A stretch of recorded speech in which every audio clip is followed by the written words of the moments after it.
sure just like me, y'all's tired of the 20-mile-an-hour limiter on the overland in low gear. Driving me nuts. That's the world's dumbest thing. So guess what? We're going to get rid of it today. And today I'm going to show you how to pull all that apart. And now, when I put it back together, I left some bolts out because I knew I was going to be doing this. So I'll show you the general way to get it apart. I want to thank you guys for stopping in and watching, checking out our channel. If you're new here, please hit the like, share, and subscribe button if we've helped you out. Now guys, we do have a website where we sell parts and accessories and all kinds of stuff. That's www.rngperformance.net. That and selling our shirts and our hats is what help us be able to buy these machines and do these videos. Nobody buys these machines and gives them to us. They come out of our own pocket, and well, as you know, they are overly priced. So without further ado, let's go ahead and get this off here. Pull that off. Now this just pulls out like so. There's a little clip there, little rubber clip there, and clip in there. It just pulls off just like so. Now this, it's kind of the same way. It just pulls and unclips. This one's a little bit more tricky. Oh, there we go. Just got to pull on these corners. It releases and then it pulls up. So right here is the ECU. There's a bolt right down there. Not that one, but there is a bolt right down there, and then there's a bolt right here. We have to get those out. This one's going to be easy. That one down in there I would do first. That way this one's holding this in place, and you're going to have to get down in there with a hand and a little ratchet. This is the kind of ratchet that I'm going to use. It's going to make it real nice and easy to get down in there. You can get these for about $10. They do make them the bit driver ones, and then they do make the ones that take the sockets. You know, the little 1/4 inch ones. These are very nice for small places, and it holds these bits very well. They're not just going to fall out. So I'm going to get down in there and do that just like so. That's how we get down in there. Alright, so there's a little clip there. You push that in, push this over, and it will release this. Should be released. There we go. Alright, now I'm going to show you exactly what pin we're looking for, and I'm going to have a diagram right on the screen. Alright guys, so we're not finding that wire color on that connector. So I came down, I traced it. We're in the right spot. There's just a light green, there's this one, light green brown wire. And so I'm going to show you guys how I find this. I mean, it's really simple. It's not rocket science, okay? So let me bounce out of here. Here's the whole wire diagram, all right? You come to the gear sensor, and it shows wire YL. Well, I have a gear sensor, okay? And it has a yellow-blue wire on it, right there. All right? So you follow this wire down, right there. It turns left, and it goes all the way to the dash, but it splits off and comes all the way down to the ECU right here. Okay? Now, you see where it splits off into the ECU. Let's blow this up. Comes all the way over here into plug N1. LGBR. Okay?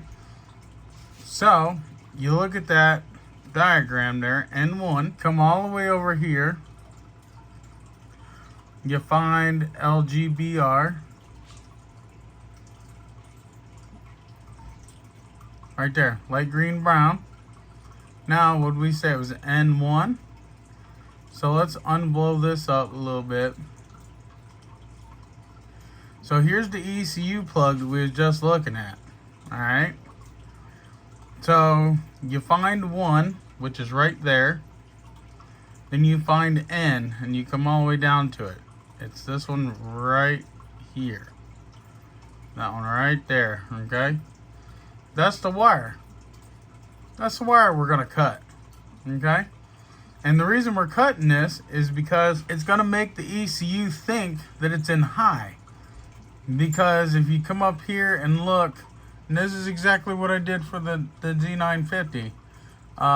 You come up here and look at the sensor. Where's it at? Let me do this real quick. You come up here and look at the sensor. There's one for high. And you can follow it down. Okay. And then it just goes straight over to the cluster. It doesn't go to the ECU. So the ECU doesn't even know that it's in high. It just knows that there's no signal wire going to limit your speed. So it's going to be this light green brown wire here. It looks more of like a really light blue, but that's it. Light green, brown tracer. We're going to strip that. All we got to do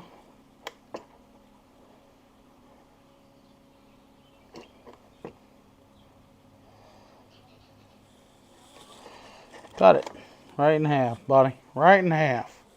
And then we'll put some electrical tape on that and call it done.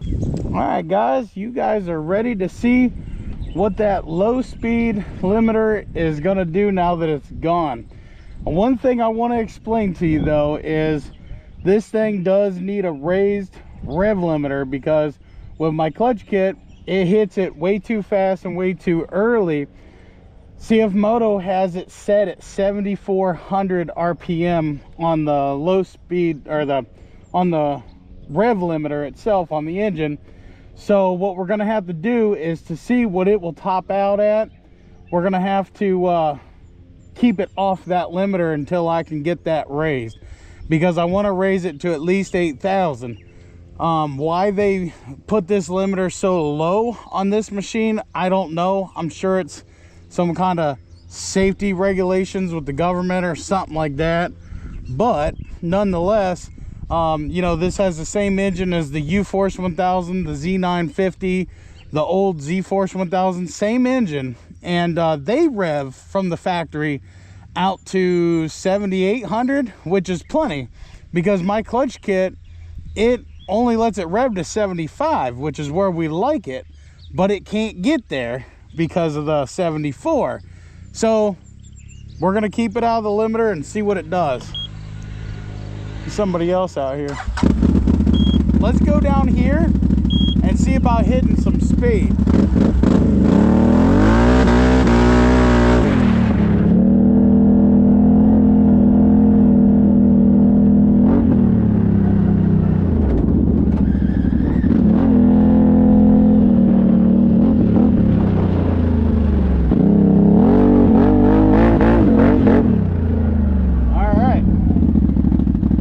Stick it low and see if we can keep her off that limiter.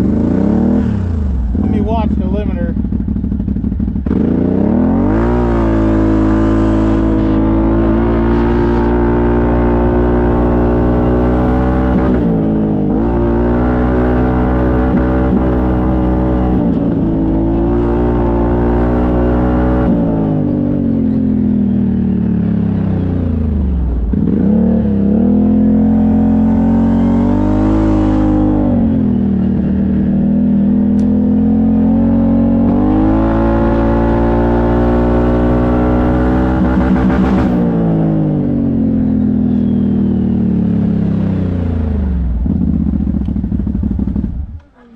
All right, so guys, we just seen 33, I think it was.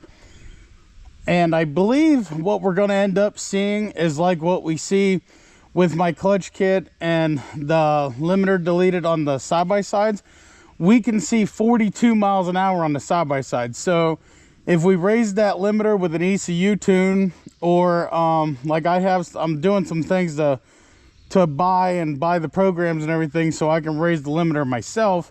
But once we do that, the side-by-sides top out about 42 miles an hour in low, which is plenty fast enough. Even just having 30, but as you've seen, I was stuck at quarter throttle. I couldn't give it all the beans because of that. So keep that in mind, but once you get that limiter fixed, we should see 40, maybe even 45, because this isn't as heavy and as big and as bulky in the wind as a side-by-side. So we might see 45, but even if we seen 40, that's great too. Still a huge difference. So let's go ahead and give it the beans, full throttle, and see what she has.